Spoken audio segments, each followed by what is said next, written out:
Whoa. I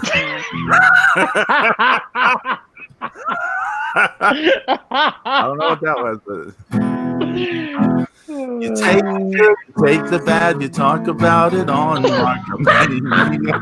Mark-Mania.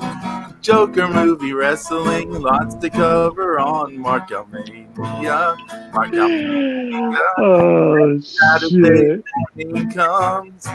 You gotta tune in and listen to us, cause James, Bruce, and Pedro will break it all down for you.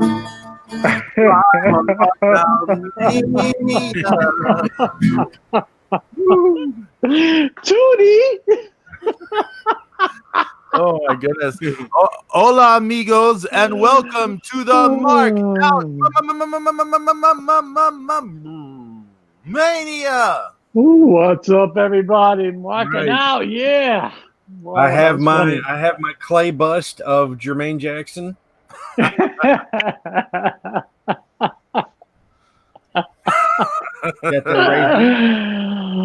Mrs. Garrett. As soon as I can get past security, here we go. Oh my god. How y'all? Oh. Good, man. It's been a long week. Yeah, it's been a long week for me. I can't lie, man. Woo. James, you got some inclement weather, don't you? Yeah, I'm in the middle of a storm right now. It's like dark outside. It's pouring. It's like the rain is beating up against my windows. It's fun. I love this weather. It's cool. I got my generator ready just in case. Like, I didn't think this wasn't going to be a big deal. I was like, whatever, a little bit of rain, it's good. I don't got to water my grass. I'm good to go. Holy shit, man. I woke up this morning. It was like Tornado City, man. The wind was pounding and like the rain was hitting. It's good, though. I love this weather. It's all good. And you're nowhere, it's not like you have any geographical help. Like we No. we do, because where I live, we're well above sea level, and then we got the mountain range, to the west a little bit. So, but you're just on the middle of just a flat fucking sea level plain. Exactly. I'm right smack in the middle of Central Florida, which is nothing but flatland. You're right, Zeus. Everything hits us. It's brutal. It's brutal. I was so prepared for the hurricane. There was like nothing, and this I was like, yeah, whatever. And also I woke up this morning and the windows were rattling. I was like, what the hell? I thought it was my neighbor again. I was about to drop kick him in the nuts. Pedro, is it dropped below 100 yet there? It did for a little while, and then yesterday it got back up to like 106 in the heat index. But yeah, for a few days it did drop. Yeah, that's hot. That's brutally hot. Yeah, it's humid as hell right now outside. Man. And you know what? It was good because I had a brutal week with all this testing and cardiac rehab bullshit. It just beat me up. So I was like, I'm not doing anything this weekend, and the rain just confirmed it. Keep your ass inside. Like, there it is. What where are we starting with this week? Oh, where do y'all want to start? It's I throw it to the floor. Whatever y'all want. I say let's start with DC's main baddie. Okay, I'm up for that. I'm up for that? Yeah, Joker. So, but first of all, there will be spoilers. So whoever has not seen this movie, you might want to plug your ears. You might want to put some headphones on. You might want to play with yourself. Do whatever. Just don't listen. Okay, James. I meant cards like solitaire, shit like that. Come on, Pedro. Dirty mind. Oh Lord! Here comes shout out to YYH in the chat room. Double Y, double H already dapping on us. Good job. All right, so go see. Get off here. Go see Joker real quick. Yeah. Come back. Oh my God. It's a good movie.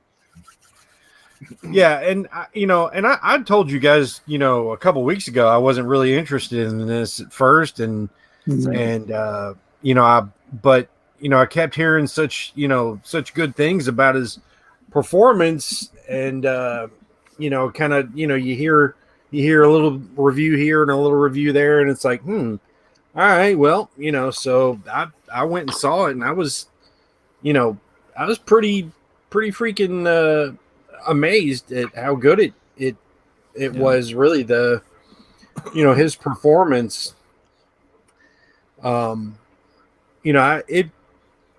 It really kind of stunned me throughout most of the entire movie. Mm-hmm. I think Jesus, I'm sorry. Go ahead. I was just gonna say, because he just makes you think, he makes you feel. For Arthur, who legitimately has these real problems. He's not the flippant, cavalier clown prince of crime like we've seen so many times. Right. He's a dude that's got real problems. Everybody was raving how Joaquin Phoenix transformed himself, and I gotta admit, like emotionally and even physically, he lost like 50 pounds for that role, and the way he was like he was contorting himself in some scenes. Oh yes. I don't know if that was real or CGI, but it looked amazing. I was like, wow, he really immersed himself in this role. And like you said, Zeus, this is not the clown prince of crime. This is something totally different. And because I really felt for him in the beginning of this movie. I empathized with him. I felt bad for him. And then all of a sudden, you get to see him embracing himself and the diving into this madness, and it just overcame him, and he just fully submerged himself into this role. It was amazing, man. And you really saw the beginning of a man who lost his mind and became Joker. It was that good. It's a good movie. Everybody played good in it. Because I love how they did Thomas Wayne. They portrayed Thomas Wayne as a complete dick, and I love that. It was awesome. Everything about this movie was good. All the performances were good. It was well done. You were living in New York in 81 when it's set, right? Yeah. Yes. How old were you in 81? What happened? How old was what? Yeah, how old were you in 81? I think 11. 11, yeah, okay. And it was because it looked like Bedford Park Avenue in the Bronx. All the trains looked real, the buses, all the scenes look real. Like all the exteriors look good. Those steps look like something in the Bronx too. But it was filmed in Brooklyn, over in Newark, and some parts of the Bronx. So it looked very real. It was very realist. All the graffiti looked realistic. Everything looked good. It was done well. It was filmed well. And because I gotta give Todd Phillips credit. Because I don't think of Todd Phillips as a serious director, but he nailed it on this. Yeah. It was a good movie. And because I was reading how people said it was very violent and stuff like that. It wasn't as violent as it could have been, but I get the violence. But the violence is part of art because it's part of the author's transformation. Yeah, and if you want to talk violence, John Wick 3. Yeah, well, that's over the top shit. Yeah. That's all it was people, popping people's heads with fucking guns left and right, death, dismemberment, violence, exactly. all kinds of ways. It's like, this is violent. No, this is. But the way the violence was portrayed, it was very good how they did it because it meant something. Because it wasn't gratuitous. Yeah. It was very good. What are some of your thoughts? Zeus, I wanted to say, much like you, I had no plans on seeing this movie. Like when I saw the trailer over the summer, it didn't look that great to me at all. Um, and then the movie was coming out. You know, people are talking about it. Stephanie wanted to see it because she was, you know, she was curious about it. And then I was like, okay, you know, uh, yeah, let's see what this is about. And yeah, I went to see it. Super good in my opinion, very intense, very layered. I mean, I don't know how many times you'd have to watch this movie to you. I mean, probably you can never catch everything in this movie. Yeah, I definitely got to see it again. It's a movie that makes you think and question a lot of what's happening in it because, like, say, you know, James, you were saying that uh, Thomas Wayne was a dick in the movie. Yeah, And I've seen things where people sort of point out that that characterization could be all in Arthur's head. true. Yeah, that's a good point. It could be he wasn't. He's not. You know the way he is in the movie. We just don't. We don't. There's so much we don't know is real or not in the movie. That's like if you stop and think about it, it's just very like you I'm know. going to say something that's not popular these days. Is because a lot of movie studios love franchises and love making money, but I think this movie does not need a sequel. I think it should stand alone and just, you know what? and just leave it be. You can't cast anybody to be a Batman Right. against this Joker that doesn't come off looking like a straight up Adam West type of Batman. Yeah, I agree. You know? Did y'all like the little? How do you find somebody that's as real of a person who's going to dress up like a bat to try to relate to people? I mean, he would come off as the villain, right? Yeah, you know. And the Joker would seem more of like an anti-hero, you know. Yeah, that's a good point. Did y'all catch the little Adam West Batman reference in there? The little yep. Bruce slides down that pole. Yeah, yep. The little kid slid down the pole. Slides down the pole. Oh, nice. That was supposed to be like the bat pole from the TV series. Yeah. Right. There's a lot of little like comic book and TV show. Oh yeah. Well, the whole scene with him shooting the TV host. Yeah. Him shooting Robert De Niro. The whole TV series, the whole scene is pretty much taken from Batman: The Dark Knight Returns, the animated version. Yep. You know. One of the things that when I was watching, you know, the De Niro character, you know, seemed pretty much, you know, typical of how you would imagine maybe somebody like a Johnny Carson or somebody was during, you know, back during that time.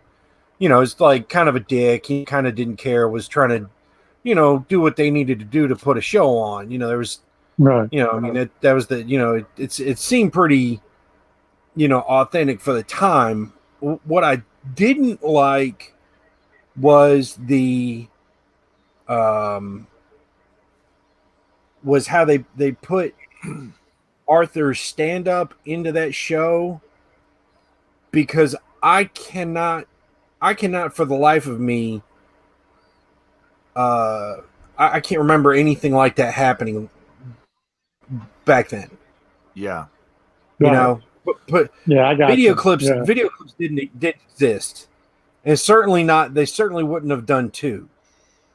You know, that was a little far-fetched to me. I think my personal opinion is they should have had De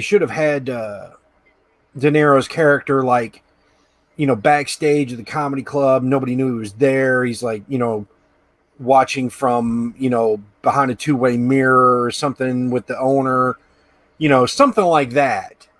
But, you know, I understand where they were trying to go with it, but, you know, it didn't really need to be I didn't like that. I felt that was really out of time. I got you. let me put it in this context. Most movies and media being made today tries to incorporate some of the current lifestyle with the past. I understand. Because for whatever reason, a lot of younger people will not accept things that don't have stuff that they can relate to. So, well, that's what they think, and they're stupid. yeah. Well, I'm just, I'm just observing here. No, he's right. Yeah, you're right. So like I agree with you that that whole footage was like something someone would have shot like cell phone and then Right. Yeah. Yeah. the internet. It did seem a little out of place. Yeah. It would have gone viral and then it would have ended up on a show like that, right? Mm-hmm. Today, right? Right. Not back then, but in today. So the only way it works back then is if they had a shot of someone with a cam, what do you call it, camcorder, VHS, a thing back, which were really hard to come by. Super 8. Yeah. Yeah. Even so the you would have VCRs to have something like that. VCRs weren't. I thought him having the VCR tapes of the late night show was odd. Yes. I was pushing it a little bit. Yeah. I thought that was pushing it, because that was a much more late 80s type of. Yeah, late 80s. Yeah, because the Betamax was like that came out in 80 or I think 79 or something like that, and they had the VHS and the Betamax wars and stuff like that. So, I was pushing it a little bit. Yeah. But I get it. I get it. And I get the references to the King of Comedy and the comparison to Taxi Driver. Yeah. Everybody said that film's kind of ripped off Taxi Driver. I don't think so. You know what? Because I just think like paying homage to Taxi Driver. So. Yeah. I think something interesting in this movie is a lot of what happens is very telegraphed. Like you kind of know what is about to happen. In a lot of the movie, you kind of know these things are coming up, and then when they come, they hit very hard. Still, yeah, I found that very interesting. That very telegraphed, somewhat predictable, and yet still hits hard. Yeah, I'll tell you the most disturbing thing that I experienced during the movie were other people in the audience laughing at him at times that were not funny. That's fucked up. Yeah. Yeah. I would have got up and took somebody's popcorn away and then suplexed them. I mean, I was stunned. I was like going, this isn't funny. This, he can't help. Yeah, it's tragic. Laugh. Right. I mean, it's tragic. like he's, and it's just, I was just like, that's not funny. What the fuck are you laughing at? I like how the laugh evolved too. Can you notice that? Yeah. Yeah, because he stopped fighting it. Yeah, and that was the thing. It didn't matter if he fought it. He couldn't. It's just he couldn't stop it. No. But the city cutting, doing cutbacks and then dissolving his programs, and then he couldn't get the his meds anymore, and I mean it's just all a snowballing effect. I was gonna mention. I want to ask y'all something. When y'all saw the movie, were there any little kids present? No. When we saw the movie, packed. Well, I went during the day. I went earlier in the day, so right. That's cool. I went a matinee on a Sunday, packed, house. There were tons of little kids there, like little kids. There were at least 2 babies, and then like children, in that 5 to. Why don't you bring babies to a movie? Because people are stupid and they need VCRs and shit in their fucking 1981 Joker movie. What is wrong with people? You know what? I never understood people who don't have theater etiquette. Don't talk during the flick. Put your fucking cell phones away and leave the Rugrats at home. This movie is not for kids. It's not for babies. Don't bring a baby into a movie theater. I told you, I had like those 10 and 11-year-olds in the damn, in It Chapter 2. That's ridiculous. You're gonna fucking traumatize a kid for life with that movie. I mean, yeah, this movie was not for kids to see at all. I mean, all these parents want to protect their kids. Don't go online. Don't do this. Don't do that. Don't go outside after dark. Have a leash on you or whatever. But they take them to go see Joker. And hey, good job, parents. A funny thing. There's a family in front of us. There's these two an older couple with I'm assuming their grandkids, just based on the ages, and the grandkids are really young, and so they're in front of us and the thing in front of us, and then the trailers are starting, and I don't remember what the trailer was, but they had a thing before it saying about graphic violence and this and this. And then suddenly they're like, "Oh, you can hear them talking like this movie has graphic violence, like this." And so then they got the kids up and they left. They didn't come back. This is before the movies even started. This is the trailers. I was like, "What movie did they think they were going to?" That's brutal. People I think people leave their common sense at home. Thank God I don't have any issues. I just have one girl. Well, I should say girl. I would say woman in her, I would say in her 30s. She was having issues with her phone, where like I was about to take it away from her. But, she kept, putting on the phone, and you see the light popping up. And I'm like, really? Oh, I hate that. I was about to chuck the bitch in the head with my Diet Coke. Oh my God. Hey, YYH, there is age restriction in our movies, but like if you have your parents or your guardian with you can bring little kids to like an R-rated movie. Yeah, as long as you're with an adult, you can get in. Unfortunately. Yeah, if it was NC-17, it would be different. You would not be able to bring them in, but. Yeah, but I don't understand. You can't bring kids to go see the Joker. There were a lot of kids there.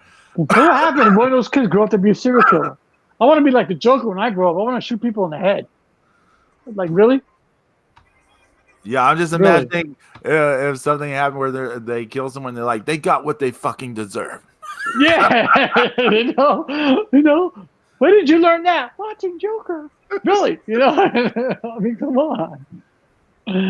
Oh my God! But I thought it was a good movie. Yeah. Again, I don't want a sequel. I thought Joaquin Phoenix killed it, and yes, Oscar buzz. I would definitely Oscar consideration for sure. What would that be like if he would take home an Oscar for Best Actor for Joker, where have the two people that won Best Actor for the same role, and it would be a comic book character. That would be something, wouldn't it? That would be, and a lot of the critics really hated this. Yes, they really gave it bad reviews. I thought it was a good movie. I mean, it's the Rotten Tomatoes, like the critical score is terrible, but the audience score is huge in approval. I thought it was a great engrossing movie, and it's. I mean, I don't. I'm not a movie critic, but right. Yeah, neither am I. But I thought it was a good movie, and it steps away from the normal superhero movie trope. No big explosions and no. I mean, it really doesn't. It really doesn't feel like no men in tights. Nobody's buff. Ain't no superpowers. There ain't no flying shield. Ain't no Iron Man. It's about a man who loses himself because the system failed him. He slipped through the cracks in the system. it really does not feel like a comic book related movie at No. all. Well, you said about history of violence. I mean, there's a bunch of comic book movies like that. Yeah. But I thought this was very done. I thought it was well done, and I got to take my hat off to Todd Phillips. You know. You know who I thought had a really good scene in this movie was the little person. Yeah, he was kind of cool. Yes. When yes. I know we're giving out spoilers, but when Arthur kills Roland, I knew he was gonna say that. Yeah. The way that the little person reacts to it is very real. Like I could see someone killing someone. If you killed someone in front of someone else, that other person reacting like this, like just he was sure he was in terror. He was terrified. Well, and then him trying to leave the house was funny. like, why would you? Because he could realize he couldn't leave the house, and he was like, "Oh shit! Oh like, am I next? Oh shit! Yeah." You know? Yeah, that was a real moment of like, oh, he's gonna kill this guy too. Yeah. But he doesn't. Yeah. Oh, I shouldn't have said that. But yeah, it was a good movie, man. I don't see why the critics are beating him up, Zeus. I don't see why shit like that. I think it's a good movie. There are reasons why, but I'm not going to get into those reasons. Because we don't talk politics here, okay? But there are reasons. What? What? Say what? What? We're not talking politics here. So. Down, James, down. But next year we're gonna have to let James go like for one episode. Like I need one episode, guys. Come on. Before the election, we have to let him have like a I just need to rant. Now, let me tell you something, brother. Pedro, did you ever get to watch the pilot of Batwoman? No.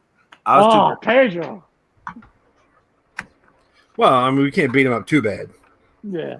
But it is free. It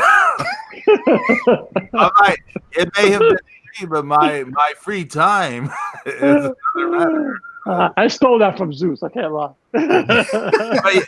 Y'all feel free to talk about it. Tell us about CW, right? Yeah, and CW's Batwoman. But basically, this picks up after The Dark Knight Rises. Right. So, like, they probably wrote it for 3 years after the movie ended. Is because Batman's been quote unquote gone for 3 years from Gotham, and it looks like they used a lot of the graphics and the imagery and things from the Dark Knight movie and the suit. The suit looks the same. Mm-hmm. Her original suit is made from Batman's suit. So that, there's a lot of things connecting it, to the movies. So this probably should have come out, a couple of years ago. Would have really had probably would have, had some more momentum to it. But I thought the pilot was okay. But I mean, for a pilot, a lot of times a pilot's not that great. So, I gave another chance. I watched the second episode too, and it feels like they're doing a good job. Slowly building on a story. It has a lot of potential.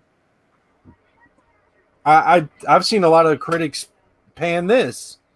Yeah, and it's not good. What the fuck do they expect from a CW show? I mean, come on. Well, people are just saying that the other CW shows had better opening ratings and blah blah this and that, and there's a few things that are a little odd and here and there, but I mean overall it's worth a watch. I think. I mean, I agree. I bought the detective run where. That all started, a few years ago. Good job, Zeus. It was the art is stunning in it. Yeah. the guy, the artist does a lot of the panels throughout the series, almost like stained glass. No. It's really beautiful. It's these really, shape oriented borders and things. It's much different than most panel to panel comics, and there are things where, like, certain panels will spread over 2 pages, and it might be in like a bat logo, right. and different things like that. So it's very different, and the coloring and all of it was well done, and the Alice character,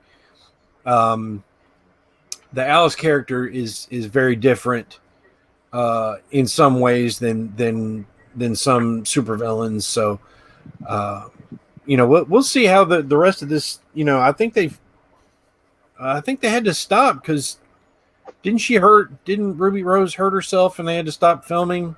Yeah, on the start. Yeah. So we'll just have to kind of see how the rest of this season, goes. I think it's a good premise. I mean, it's good to flesh out the secondary and tertiary characters. Okay, yeah. I think it's good. I see the series has a lot of potential. Is it great? No. Is it bad? No.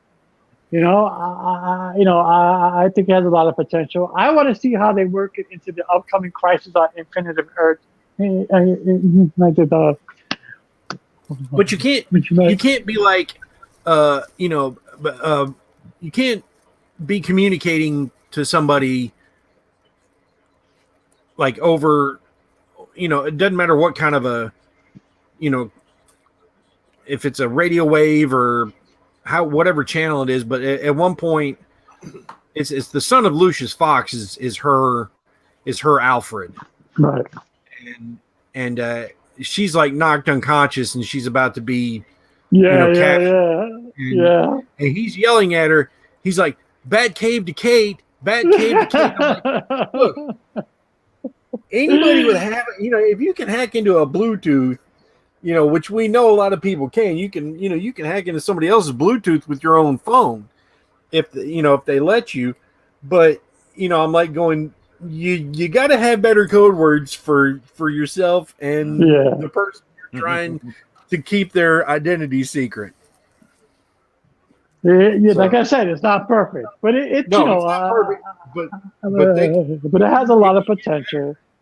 And the upcoming Crisis on Infinite Earths, I actually want to see how they play into it. I mean, this thing is going to be huge. They're going to reference Michael Keaton's Batman. I heard that Linda Carter signed up to play some kind of version of Wonder Woman. That's insane. Oh, that's insane. They're going to have Brandon Routh as Kingdom Come Superman. Even Kevin Conroy, the great Kevin Conroy, who is the voice of Batman. I mean, he's going to play an alternate version of Bruce Wayne. Even Mark Hamill is in talk to play the Joker, to voice the Joker.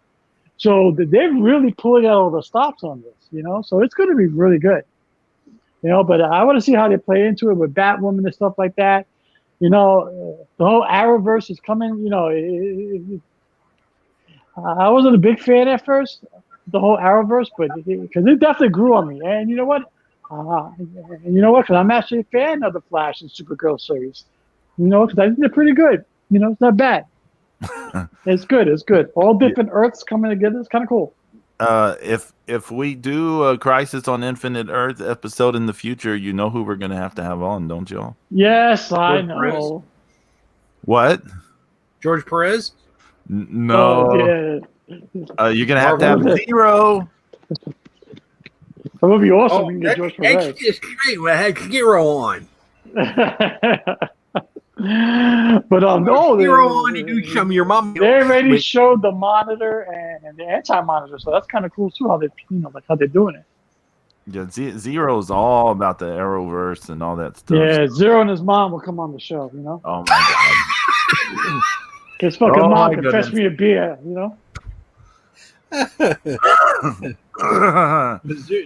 Zero will be broadcasting from his house, and And Zero's mom will be broadcasting from Oh James's my house. God. That's right.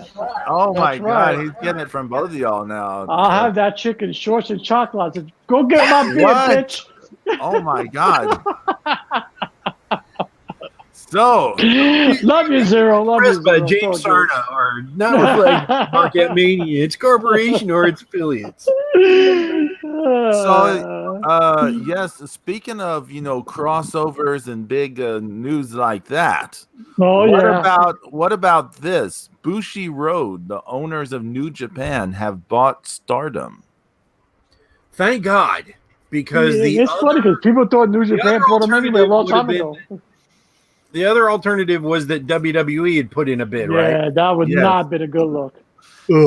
My understanding is Bushi Road started negotiations around February. And then sometime over the summer, the WWE started negotiations. And apparently, originally, Rossi Ogawa, the owner of Stardom, was not interested in selling it to anyone. But as the year has been going on, and he was, looking at everything, he was seeing like their growth is like, they grow like a little bit every year, right? But like he could see with the Bushi Road with their plan that the growth would be so much faster and bigger, much larger growth. And then the WWE, their plan wasn't much of anything. It was just like, we buy the talent, we'll feature them. They would have killed it. And we'll give you, Rossi Ogawa, a spot in the Hall of Fame. And there are some reports he actually considered the Hall of Fame thing. I don't know what to think about that, but he probably researched how it's not really a great look, not really a great thing there. But apparently the thing that bothered him with the WWE was they had no plan going forward for the roster or the brand. That probably it was just a place to take talent from. That's all. They probably didn't want to tell him that they were going to gut it. Yeah.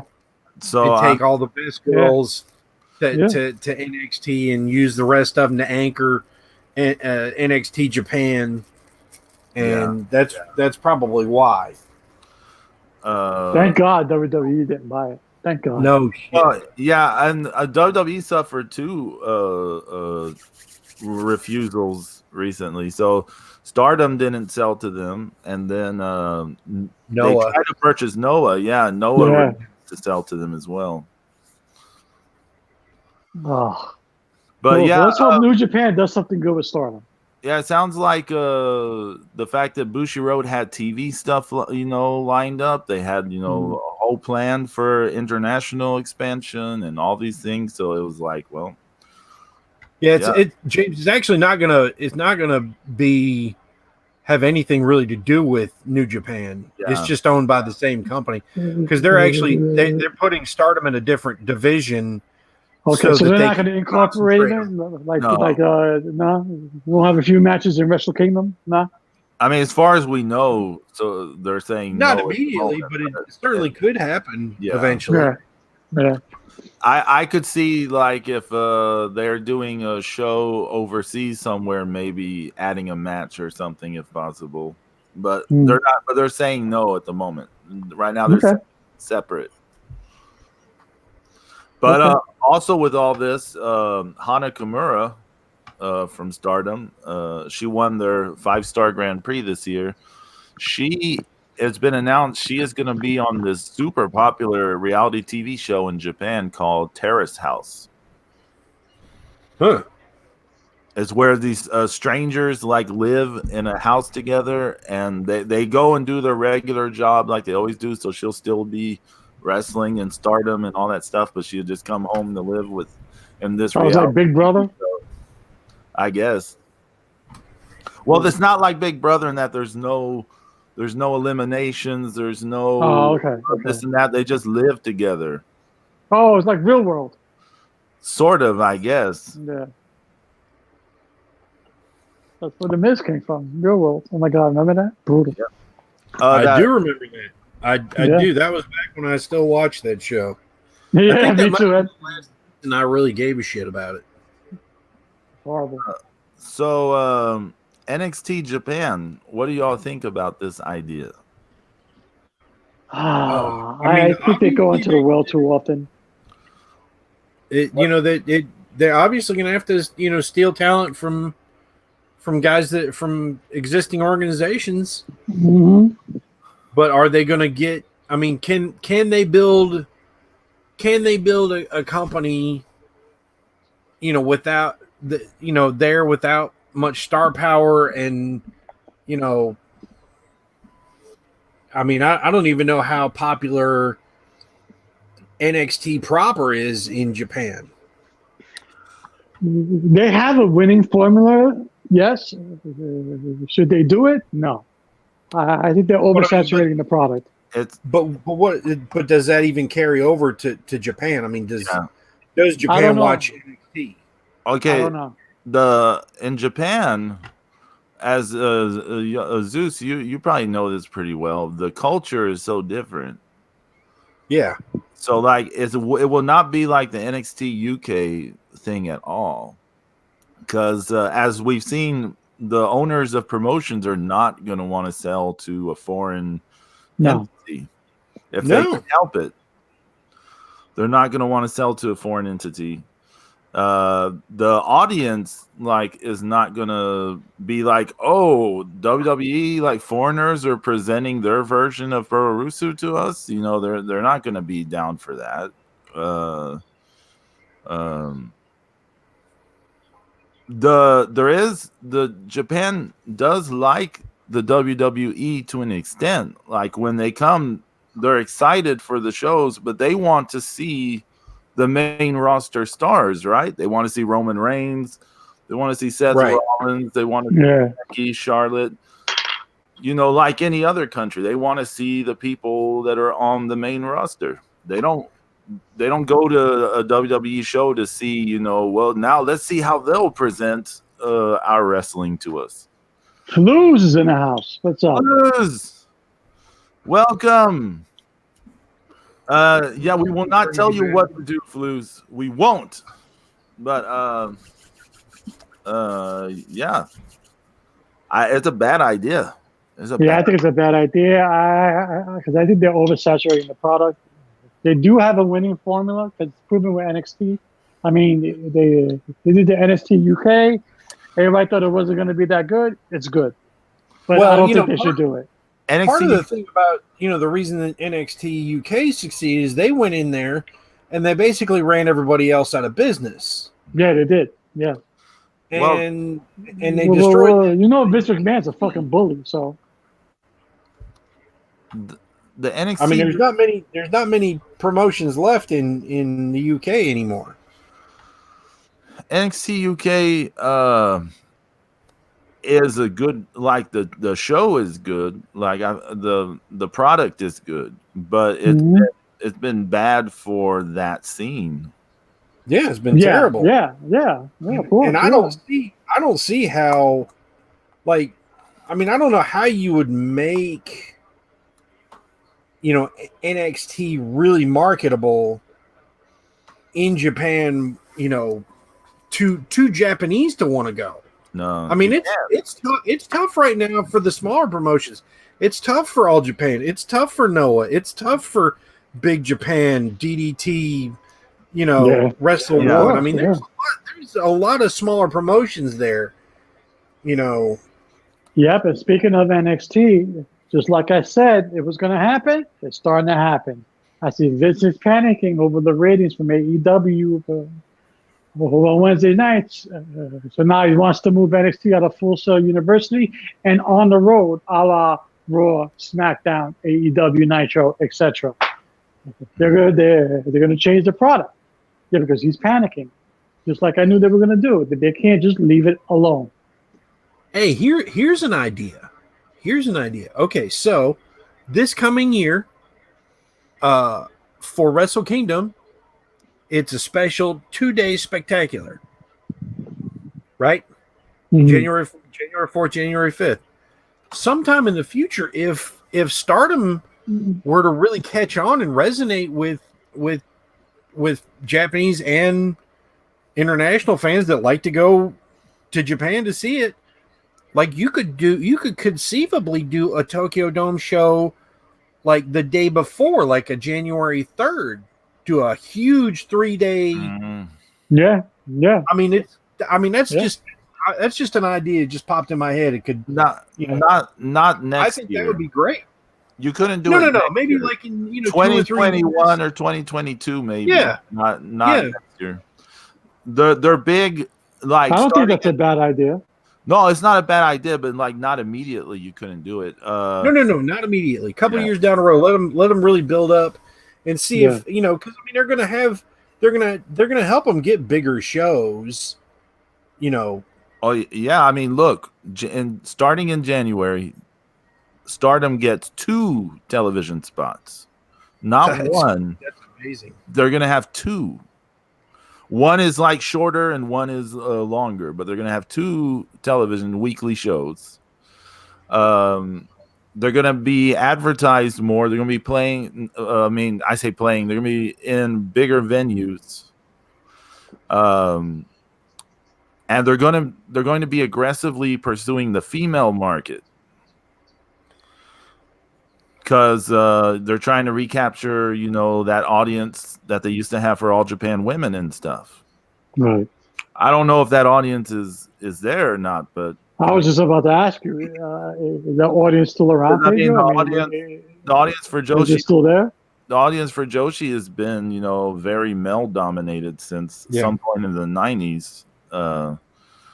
And interestingly, I've seen a lot of the Japanese fans are kind of in despair about this whole thing because they feel, they like the smaller venues and the more intimate settings. They could meet the wrestlers beforehand. They could meet them afterwards. They would give them presents. There were all this, a lot of the fans, stalkers, were, had kind of like a rapport, not relationship, but a rapport with the stars, in terms of giving them presents and meeting them for stuff and all this kind of deal. A lot of them do kind of side gigs where they go to a bar or restaurant and they host a thing and people, eat, buy drinks and all this kind of junk like that. This happens a lot in the Joshi scene in Japan. So for them, it's like that sort of thing is going to go away, because New Japan's doesn't have they're not doing meet and greets before and after, are they? Not in Japan. No, I think they do that in the States. I don't think they do it in Japan. I don't know. Obviously.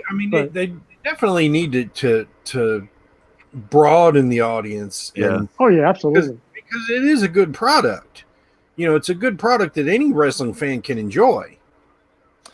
Yeah, I heard there's even talk of trying to bring like the TV stuff here or in other markets as well. So I'm already digging that Wrestle Kingdom main event, though. To me, that's good right there. Okada, that's gold right there. Okada and Ibushi. That's going to be that's gold. Crazy. Now, what we don't know is if that's the day 1 or the day 2 main event. I would assume it's day 2. Yeah. But we don't know. Does Ibushi go over? I don't. Is it time? I don't know. I don't see. The thing about Okada is he's kind of established himself as that guy, but does he need to be the champion so much anymore? Right. I don't know. I don't know how they all feel about that. So I think that Okada's his legacy is fine if he loses it or not. I don't think it matters. But then Ibushi goes over I think he set up a program with him and Naito. Quite possibly, because Naito's still, after the, he's still talking about he wants to be double champ. Well, that's just, speaking of champs, John Moxley is no longer a champ. He got stripped. Yeah. What's it raining outside? Fuck you! I want my belt back. Look at that. Well, that's the problem with him not he hadn't defended it in Yeah. 6 months, and he couldn't make it there. So, and granted, it was active God typhoon type of thing, but it probably had something to do with his his future schedule, because that a lot of people were saying that was his last appearance. Right. Would have been his last appearance for New Japan.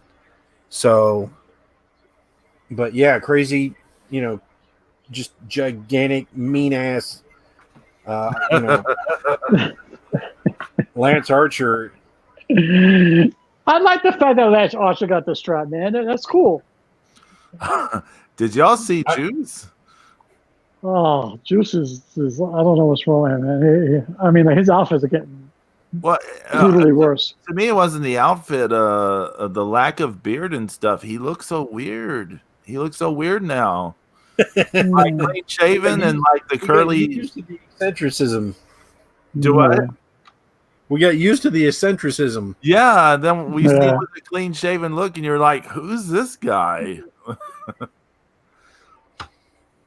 I don't know. It's just I think New Japan is good. Although in my opinion, I say the best wrestling on TV is not even on TV; it's on YouTube. Are you talking about NWA Power? Yes, sir. I'm not the biggest Cole Cabana fan, but I like that promo that he cut on Tuesday. Oh, hell yeah. I mean, I was digging it, man. That crowd is digging it, and you know what? I'm becoming a Nick Aldis believer. I really am. I dug the whole interview segment. It was kind of cool how they did it. I'm into it, man. NWA Power is awesome. They got awesome squash matches. They got an awesome studio. It's awesome. I have a question for you, Zeus. I have a question. I'm looking at the TV guide.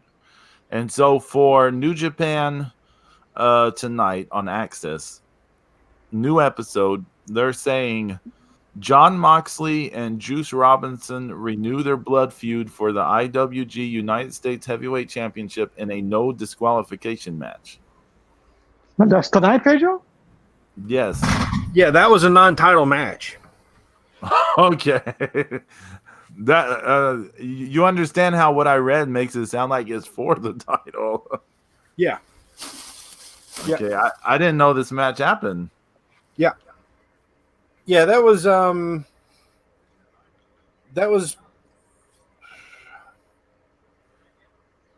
couple months ago. Oh, okay. Well, I'll be too deep in Yankees Astros, so I'll miss that. Yeah, oh my God, James. Yeah. I'm not going into it. I'm just saying. Yeah, I'm not going into it either. I'm just like, I was just saying, oh my God, because of the direction that whole thing has gone. It's been something. You know what else is Shota Umino is going on excursion now. Oh. Yeah, he just wrote a farewell letter to the fans. And so he is I don't know where he's going, if he's going to CMLL or where, but yeah, he's heading off. You won't be seeing him for a while. Is he going to NWA Power? No, I'm just Hey Zeus, one more thing I want to bring about. Okay. We lost James. His power flickered. Oh, okay. Yeah, James has bad weather going on because of a nester. Here, James, what were you going to say, James? Oh my God, brutal. Sorry about that. It's weather. I want to take Zeus's take on how did you feel about Suzuki and Liger? He was showing all that respect to Liger. Yeah, man, he was bowing down in the ring to Liger. I mean, I thought that was incredible by Suzuki. Yeah, that was that. for those that don't know, Minoru Suzuki and Jushin Thunder Liger are embroiled in a big feud right now, and and it's been a lot of attacks and just complete disrespect of Liger by Suzuki. And so at King of Pro Wrestling, they had a big match, and Suzuki won. He hit the Gotch style pile driver, and he pinned Liger. But Liger fought his ass off, and Suzuki got down and he bowed down to him. Now, immediately after, he did go back to the locker room to the reporters. He did rip Liger a new asshole, saying, it's like, yeah, you did, you came, you fought hard, but you were never going to beat me. You can't beat me.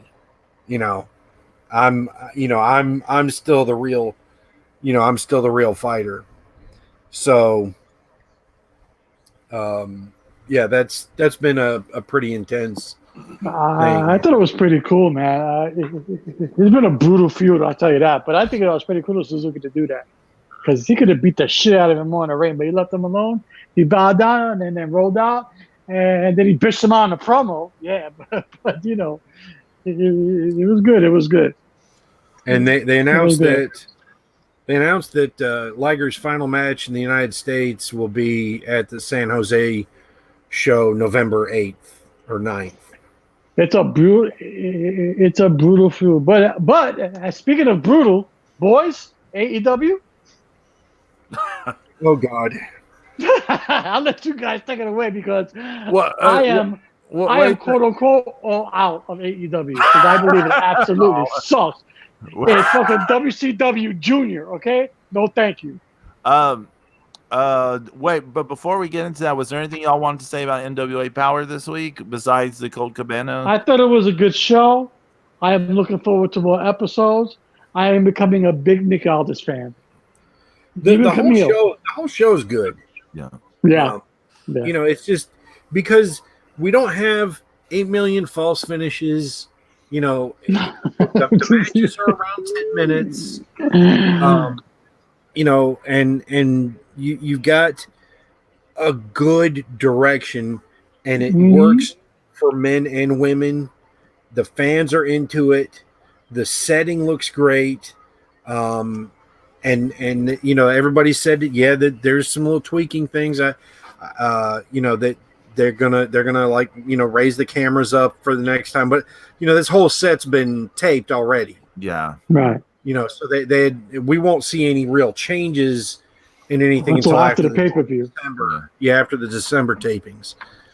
But I'm definitely looking forward to to seeing Thunder Rosa show up, and the Damian Sandow thing is. I thought that was kind of cool. Well, okay, good, because I was like, well, I need to know more about what he's going to do and how he's going to do it in the future, and we got a good babyface team, Mr. Anderson and Colt Cabana. Yeah. Although I'm not the biggest fan of Anderson, but you know what? I was into it. That was a lot of fun, but my impression wasn't they're going to be a tag team. My impression was they're going to be going after singles, but who knows? Yeah, who knows? What I really enjoyed was Trevor Murdoch versus Ricky Starks. Yeah, Trevor Murdoch. Oh my God. The match was short, but it was a lot of fun.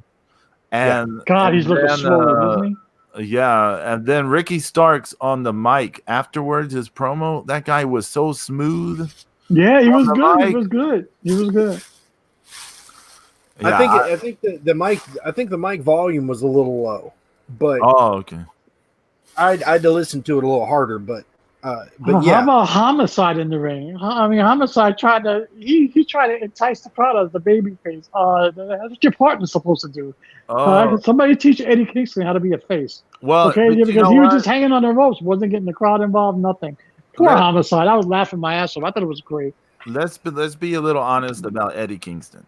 Okay, he sucks. No, I'm not going to say that he sucks, but if you watch that match again and you watch him move, you can tell he's not moving very well.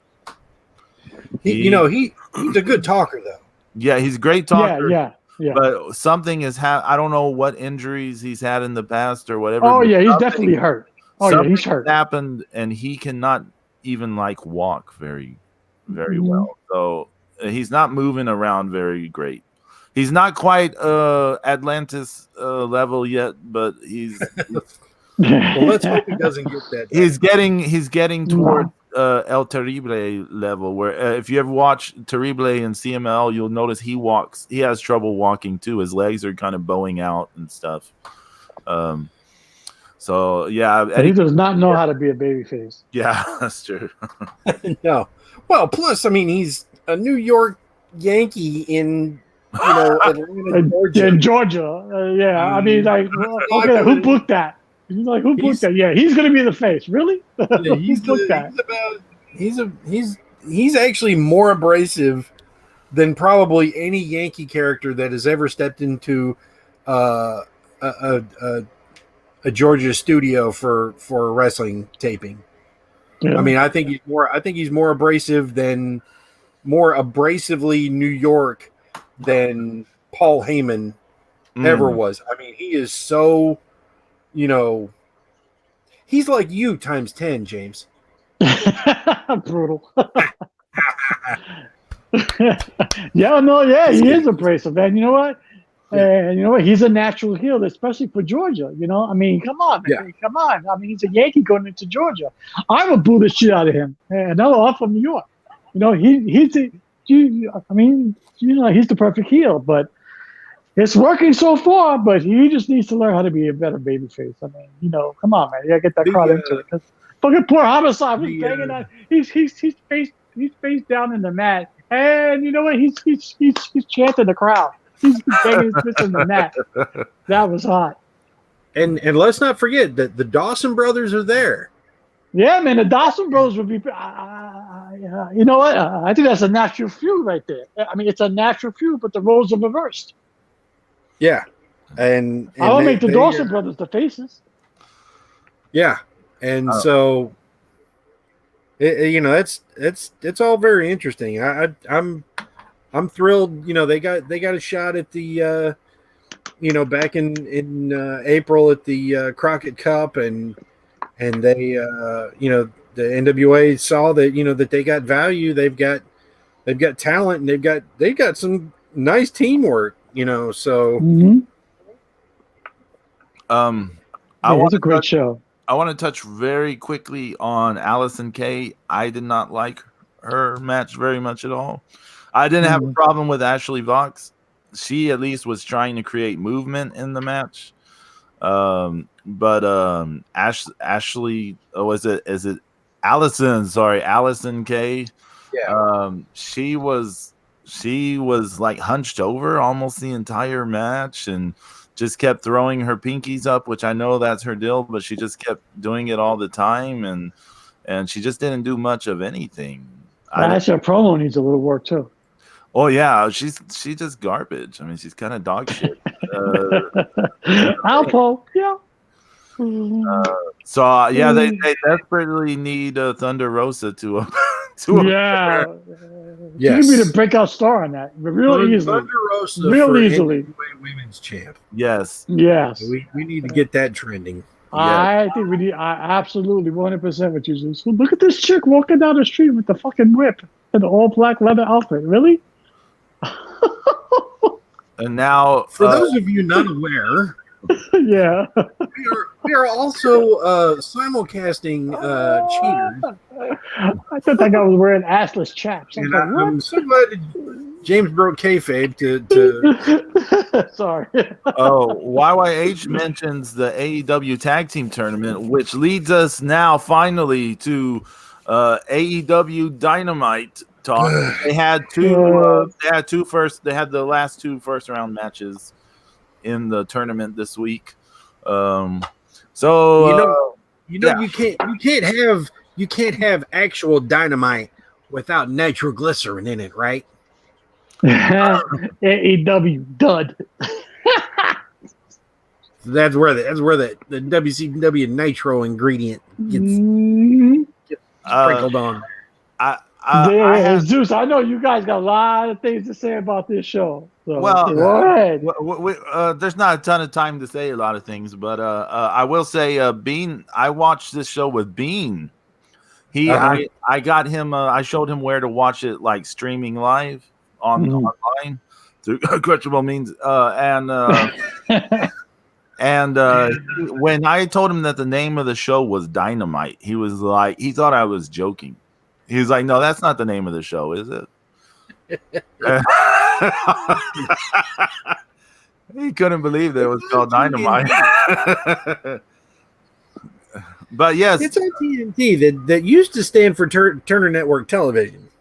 AEW Dynamite. Let's see. They opened with Lucha Brothers attacking SCU, and then Christopher Daniels was injured, in kayfabe or whatever. Like he's like put out of action or whatever. So Scorpio Sky has to jump in and wrestle in his place, and so you have Best Friends, aka Team Hug, since that's the only thing that gets over with the crowd is when they hug, versus Scorpio Sky and Frankie Kazarian. Any thoughts? Which I thought they put in a lot more effort than Best Friends did. That's every match with Best Friends. Go back and watch Double or Nothing, the first show, and watch the Hybrid 2, Angelico and Jack Evans versus Best Friends. And it's like Best Friends, I mean, they're so unspectacular. It's not like they were good before they came to AEW. Right. Well, I mean, Trent Beretta was fine.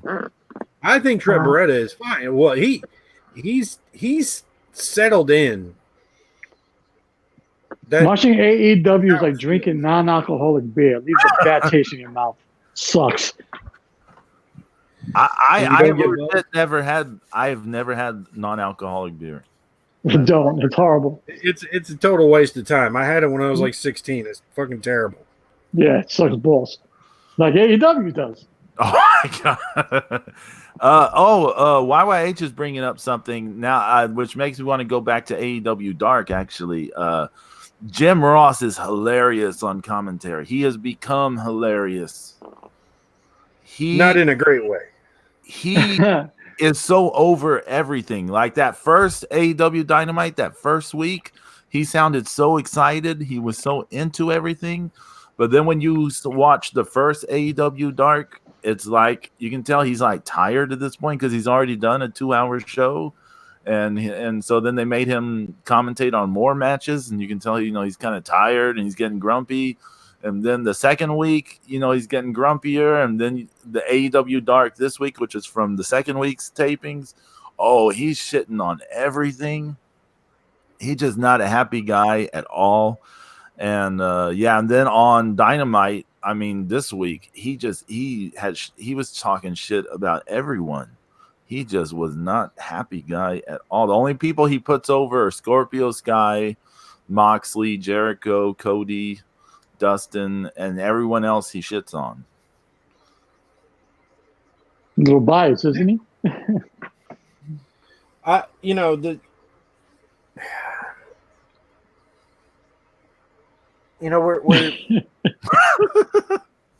I'll wait for Zeus to explode.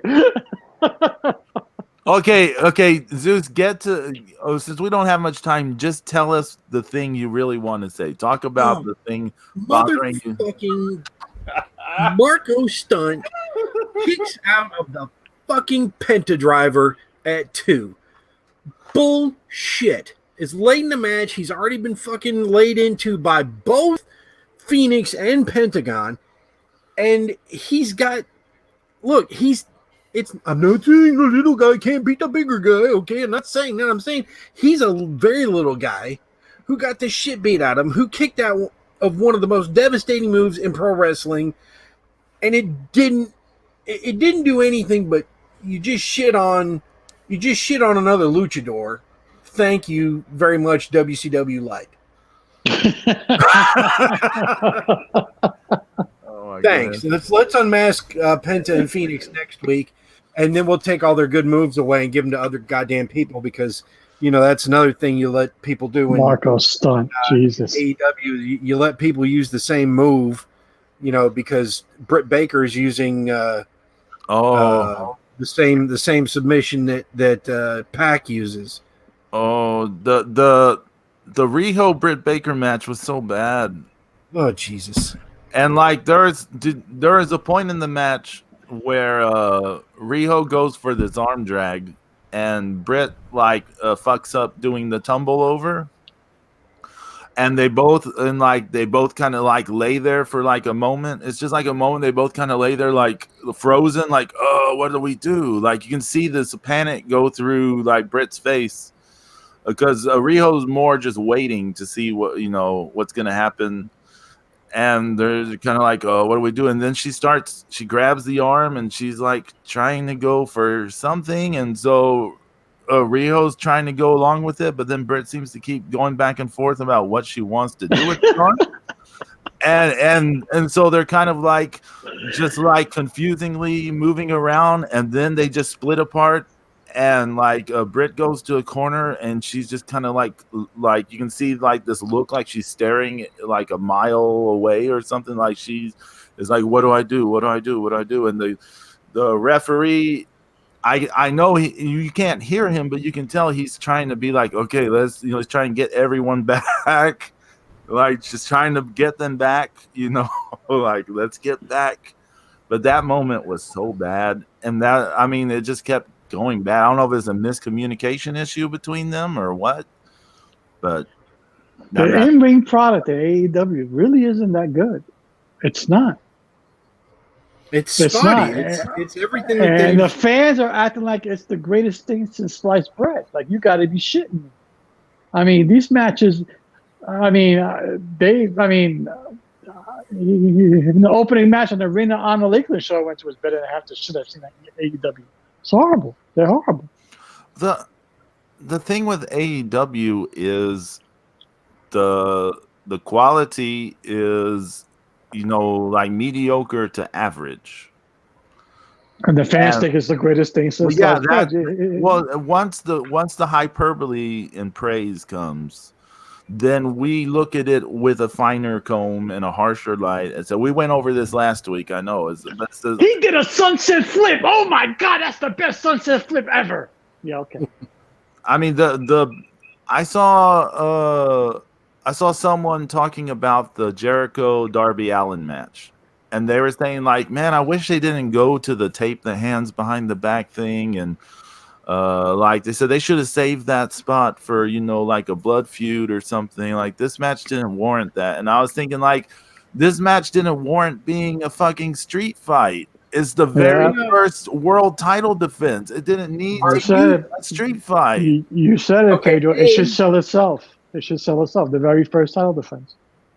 Hey, did I miss the Twitter poll how he got the title shot in the first place? He got the title.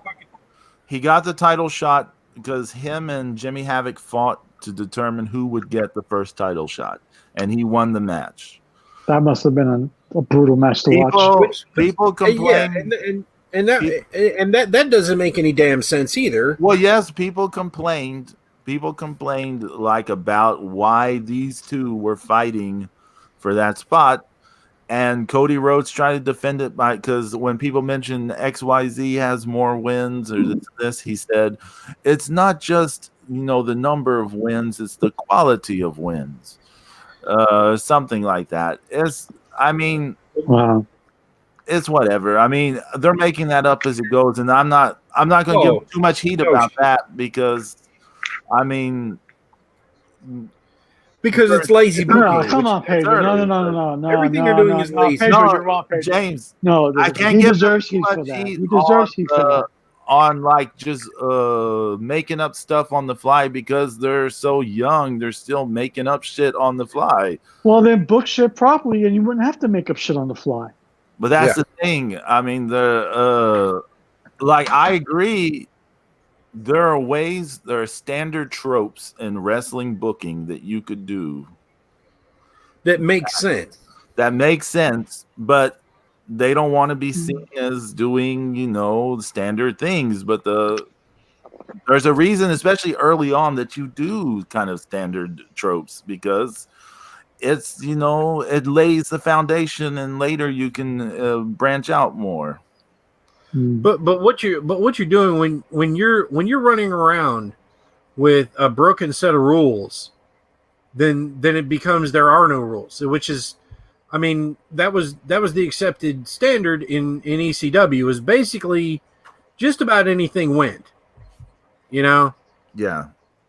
in every match, unless something was stated beforehand, outside interference wasn't going to stop a match.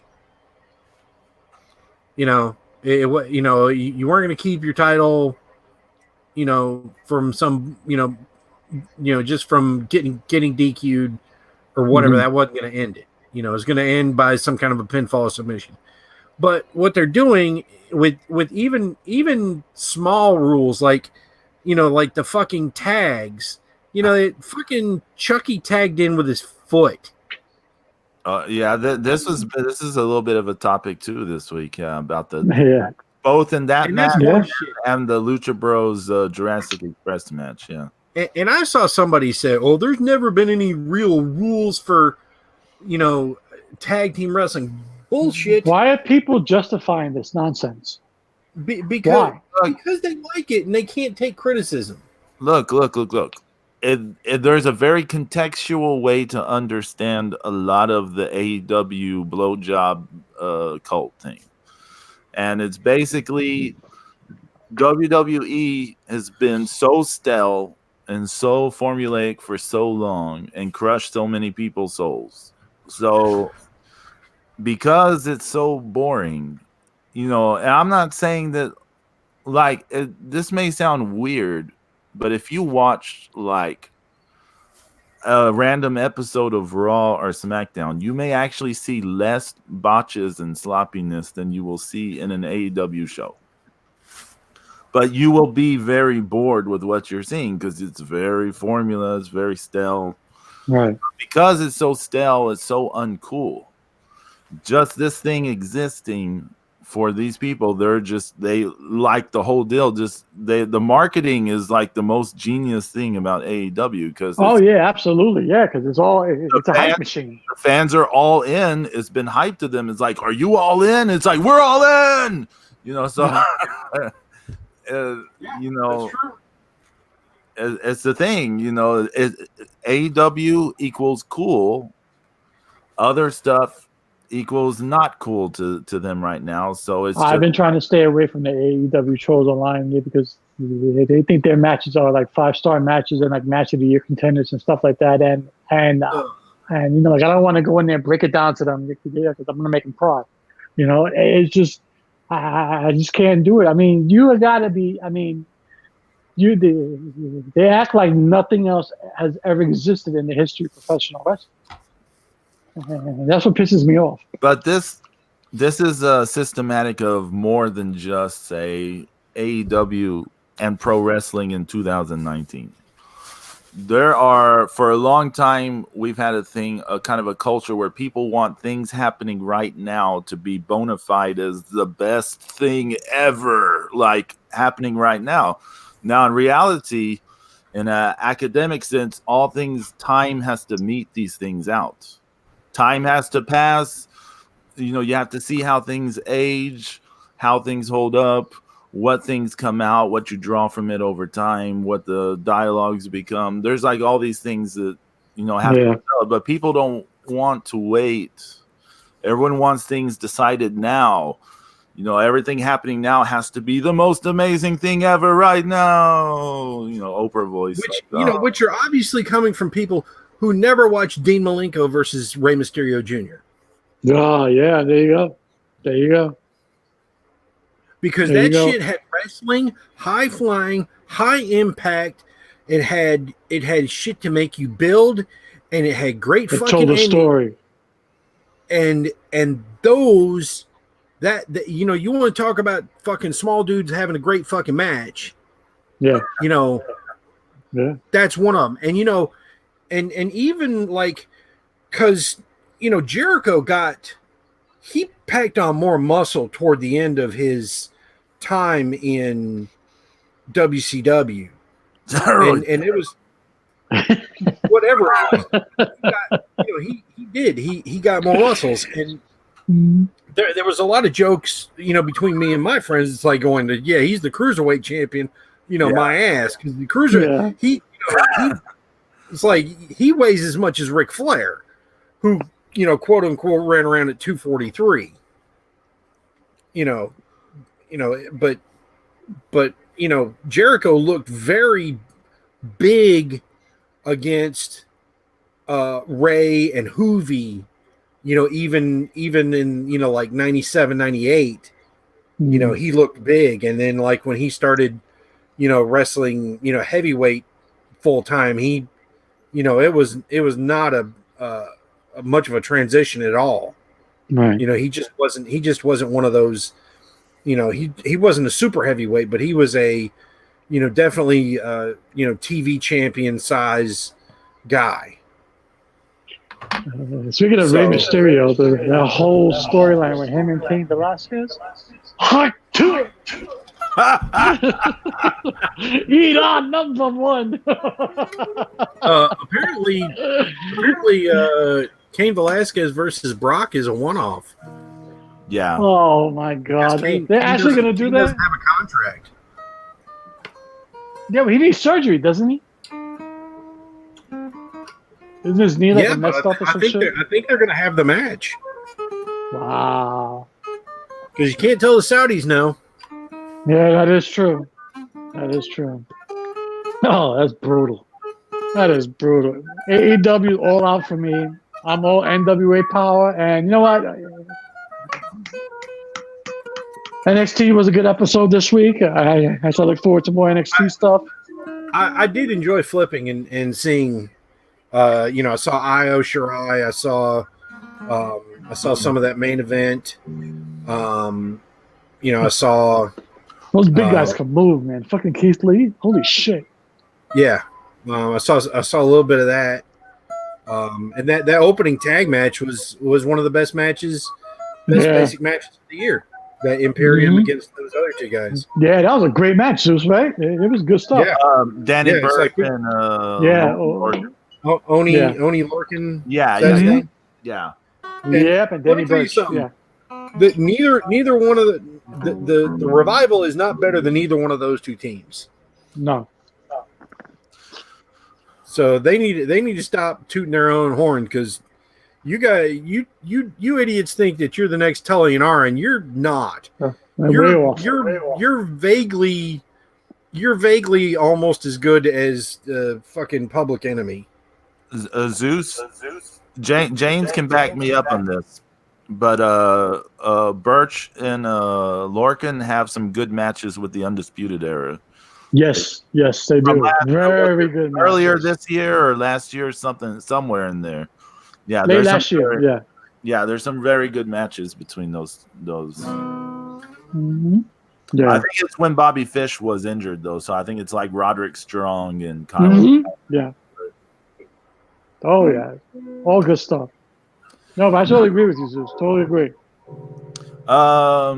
We didn't. I mean, there's way more stuff I could say about AEW, but go ahead, get 5 more minutes. What the hell? Go ahead. 5 more minutes.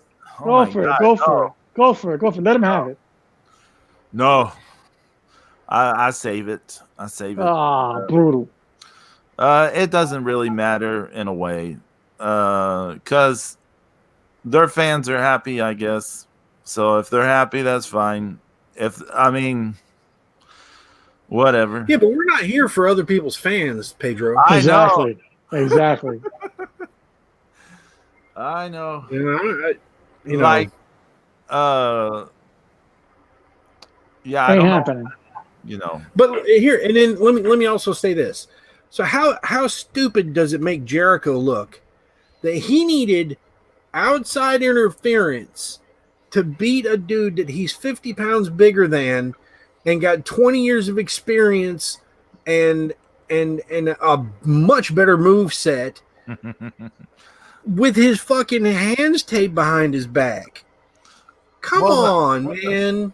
Jericho again, it's the booking, Zeus. It's the booking. Yeah, he is. Yeah, he is, Pedro. But there are better ways of helping to put people over.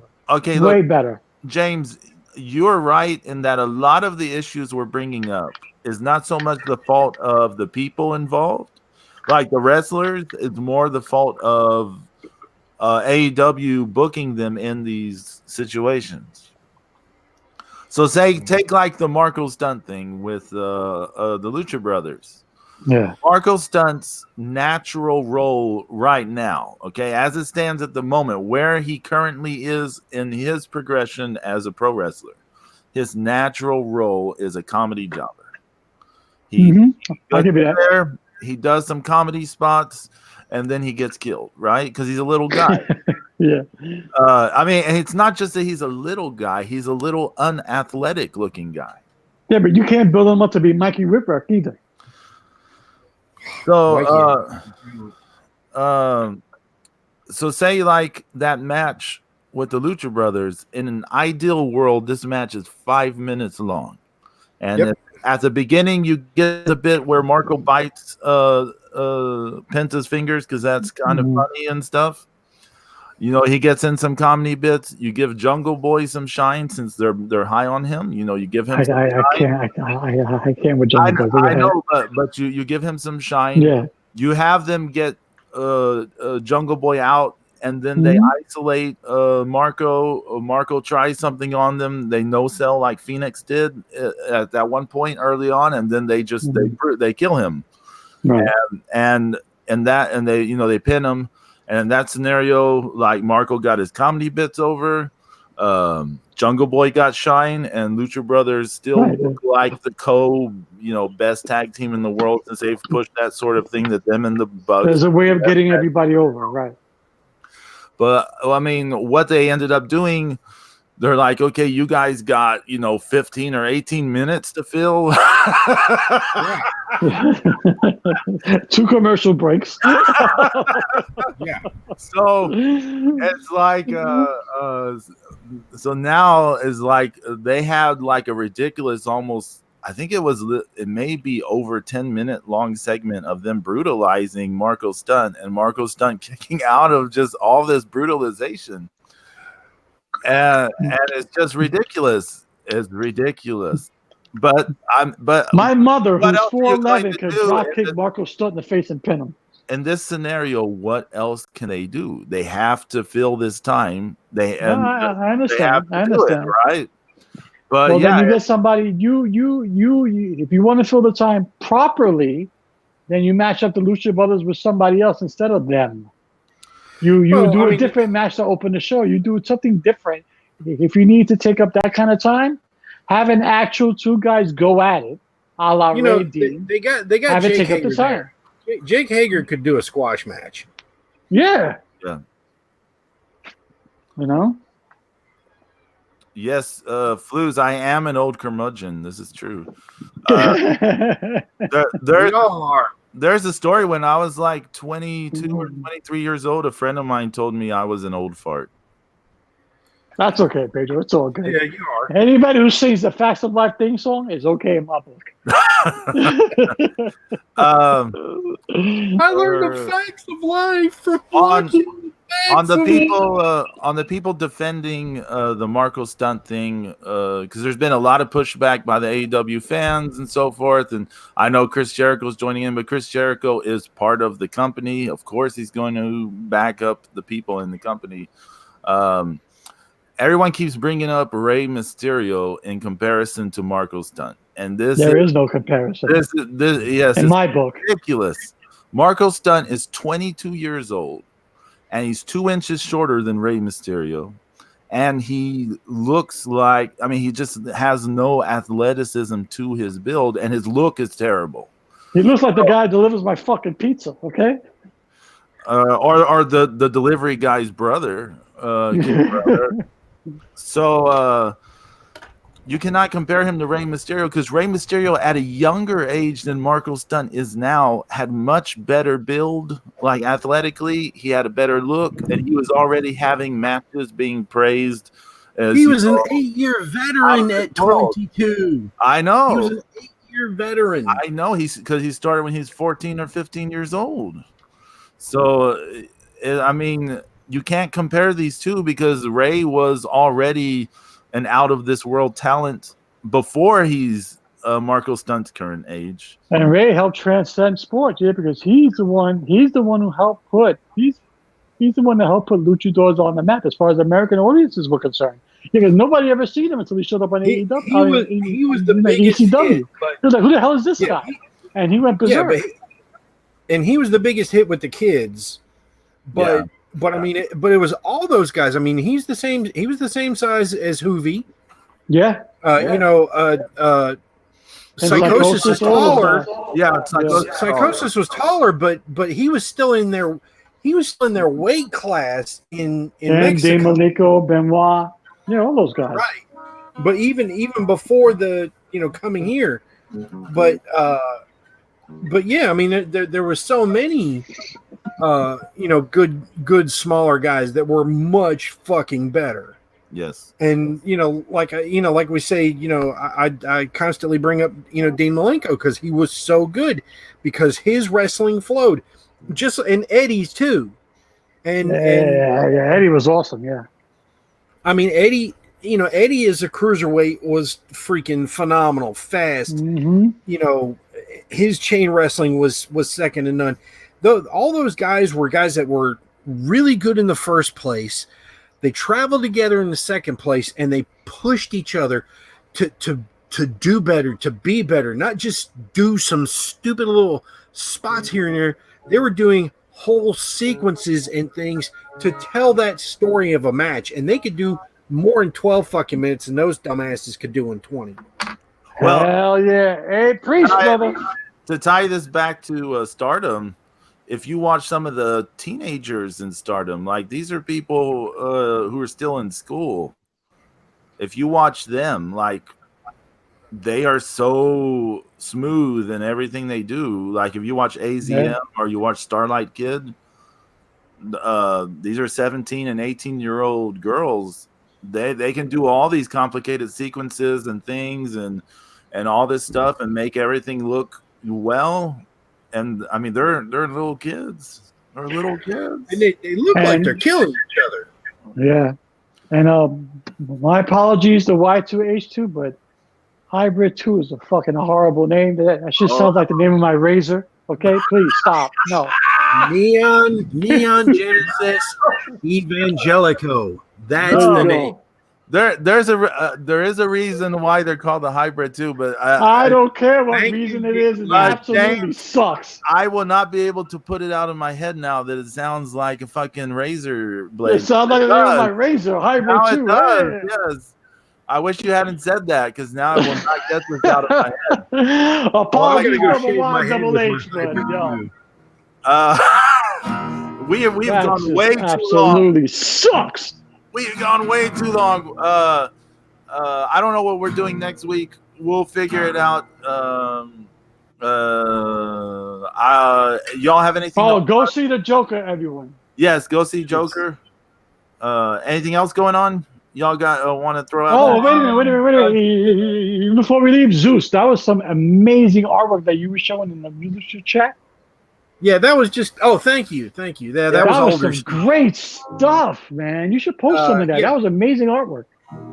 Tomorrow is the Greensboro Roller Derby is having a big heroes and villains doubleheader where they're inviting all the fans to come in costumes, and I'm going to be there doing free sketches. So if you saw that Starfire sketch I did, that was like 12 minutes. So come get some free art. Always good stuff. Always good stuff. Zeus art is great. And Pedro, you've been putting out some amazing work, man. Yes. I'm still marking out on that bat. Check out the Patreon. Yes. Yeah, that's some good shit. Check out patreon.com/Texan Spaniard Studios. $1 a month, you get web comics, you get music, you get art. So for $1 a month, you get a lot of stuff. So come check it out. Yeah, and the only thing I'm promoting is I got new heart meds, and let's go. And Nestor knocking at your door. Yeah, fucking Nestor knocking on my door and shit. I was like, okay, all right, I just put this roof on this house. I will kick somebody's ass. Thank you, YYH. Thanks, YYH. Thanks, Blues. We'll see y'all next week. Everyone be safe, be careful, take care, and adios. Peace. We're marking out. We're marking out.